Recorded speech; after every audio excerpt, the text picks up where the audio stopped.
Всем привет! В этом видео я покажу, куда засыпать стиральный порошок в стиральной машинке.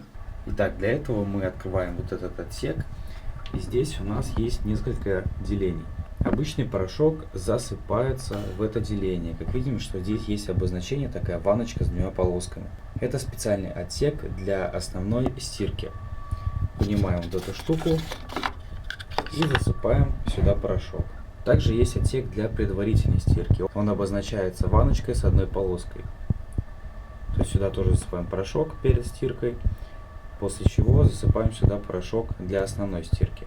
Ну а на этом у меня все. Если информация была для вас полезна, напишите любой комментарий под этим видео.